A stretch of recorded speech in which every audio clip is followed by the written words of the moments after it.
if I said I drink Gatorade every day and I started feeling better, I might start believing it. And I can't say it hasn't worked for you, but I don't think the scientific proof is there to take your story and make it true for everyone. So you're saying there's no side effects from opioids and other pain medication which you can legally prescribe for me? I can say that we know exactly how much drug is in every pill we give. Do I think there are issues with opiates being overused by physicians? I think that has been true. I think it, like I say, I don't argue with the fact that you felt it make you better. And there certainly are lots of things that we know in medicine we cannot solve.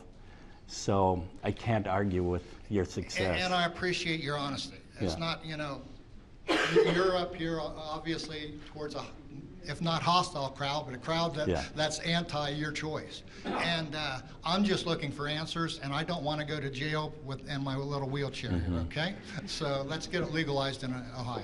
Thank you.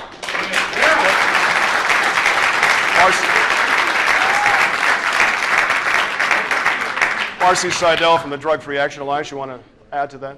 Well, certainly, my empathy goes to all people that have exhausted all of their options to get to treating their symptoms or their conditions. I don't know what I would do if I was put in that situation. I don't know what I would do if my child was in a situation, as this gentleman up here, where I had to make difficult decisions. But I do know this. Nobody is going to jail and throwing people in jail for even possession of marijuana at this point, let alone someone who has a condition like yours. And I know that a lot of people disagree with that, but the research and the studies and the facts are on my side. And the research and the studies and the facts are on my side. Now, what I do know is that I think it's very important that we do look at what we can do to make sure that whatever is in your marijuana that you're taking today is doing no harm. Because marijuana is a great big overarching plant system. There's different levels of THC in it. There's 400 different chemicals in it. The CBD's in it. Some strains have engineered the CBD right out of it and pushed the THC up to 20–30%. So you don't know what you're getting. And you don't know what pesticides. We understand that there's 170 different pesticides that have been found in marijuana that's been tested, which is 170 times more than what's allowed by any herbal that should be on the market and ingested. So there's a lot of things there that cause us to be concerned about our public health. And while I worry about those and concerned about those who have those conditions, I'm really worried about the 98% of the people where this public policy, this, I think, misguided public policy, will affect them terrifically. It will affect them as far as safety. It will affect our youth. It will affect how our workplace looks. It will affect how our environment looks. And we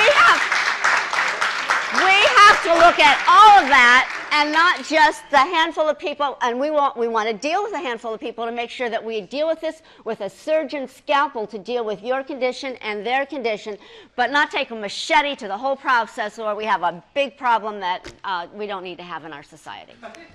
Yolanda, another question? Yeah, if you come on up here, there's our mark. If you state your name and your question or comment. Hi, my name is Bryce Coder, and I have a question for John Pardee.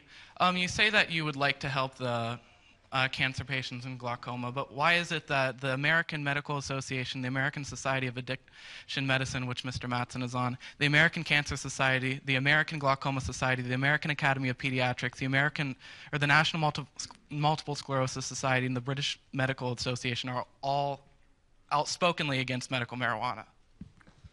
Well, I don't know these organizations specifically, but I know a lot of them.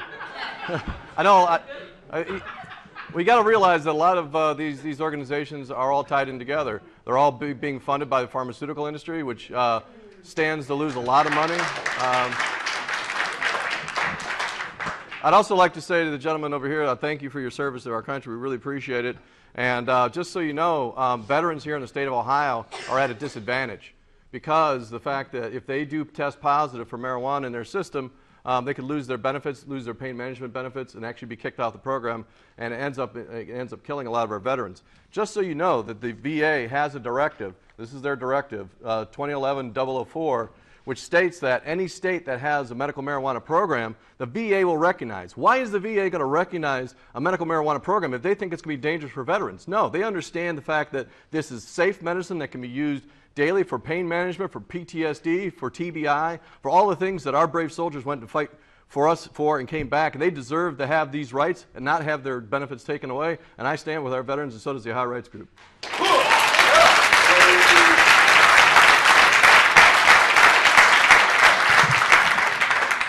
And I'll return to my seat without my question answered.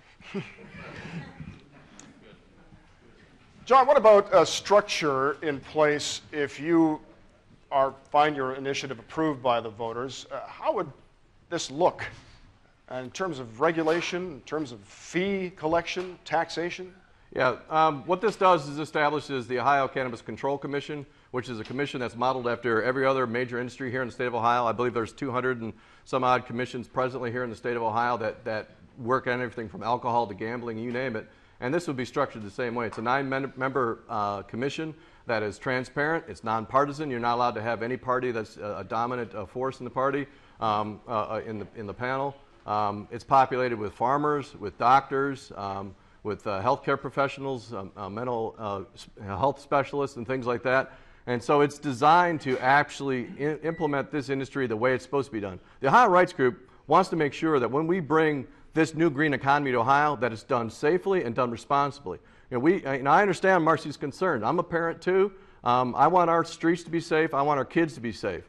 And right now, kids can get cannabis on the street a heck of a lot easier than they can get beer, because why is it? Because beer is regulated and it's behind the counter. We need to make sure that cannabis is regulated the same way.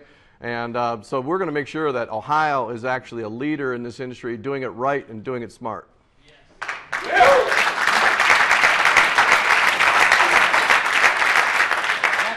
I'd actually like to add